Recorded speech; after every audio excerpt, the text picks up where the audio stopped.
Hey, what's up guys, it's Ryan and welcome to week number 48 of the top 5 Skyrim mods of the week. Now hopefully you guys will enjoy the mods that I've picked out for this week. Starting off at our number 5 spot, we have the Dark Weapons Kit. Now this is a very simple mod that adds 3 brand new weapons into the game.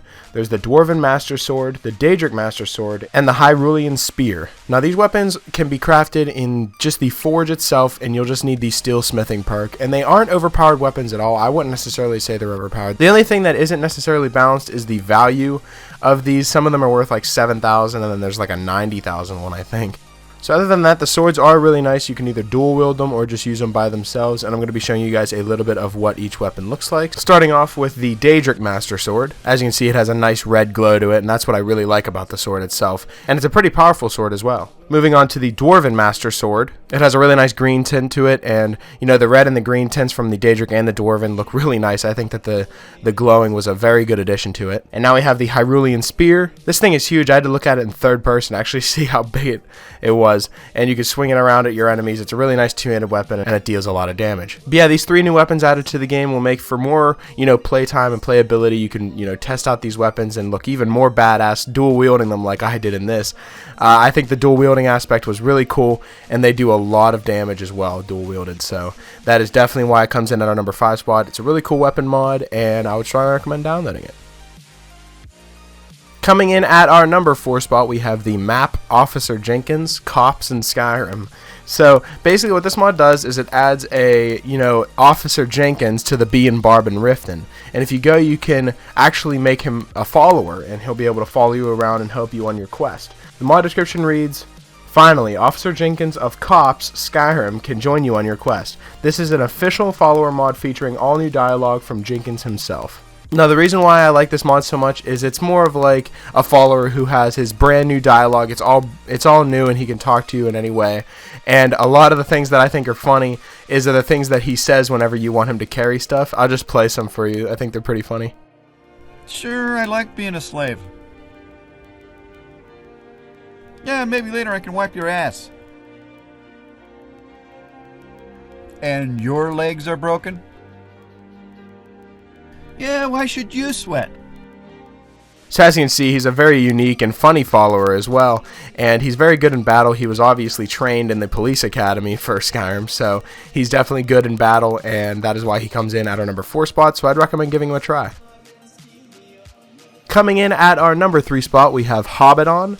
Now this mod's actually really awesome. It's a brand new player home that has been built for our character. Now the mod page reads, "This plugin adds to the expanses of Skyrim and a wonderful house for the protagonist. A cozy hobbit hole with rich functionality." Now I'm going to be giving you guys a full tour of the inside of this house. It looks very small from the outside, but once heading into the inside of the house, it is a very nice place. So let's just give the full tour and let's begin.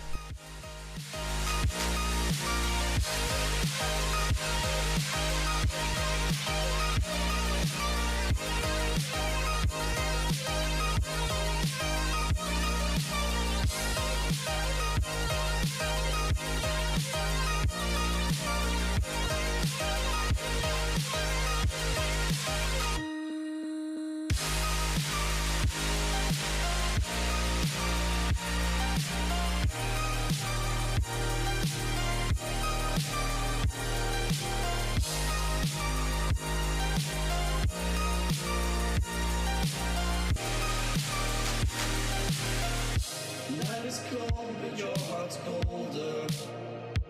I will wait for you. The glitch in your eyes pulled me under, but I will wait for you.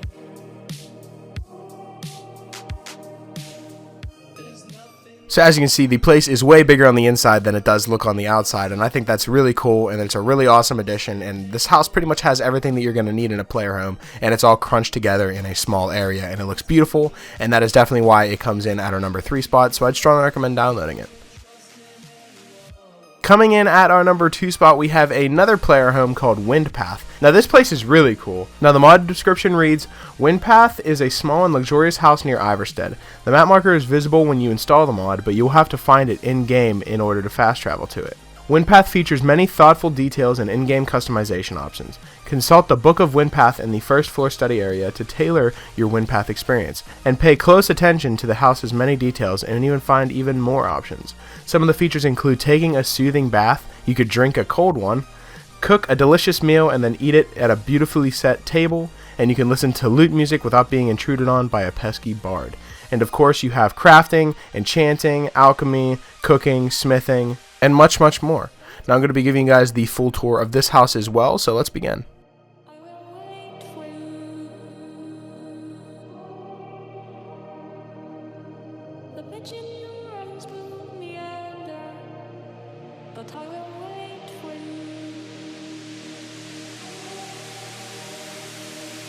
There's nothing left for me to do but run and act myself a fool. No point in trusting anyone.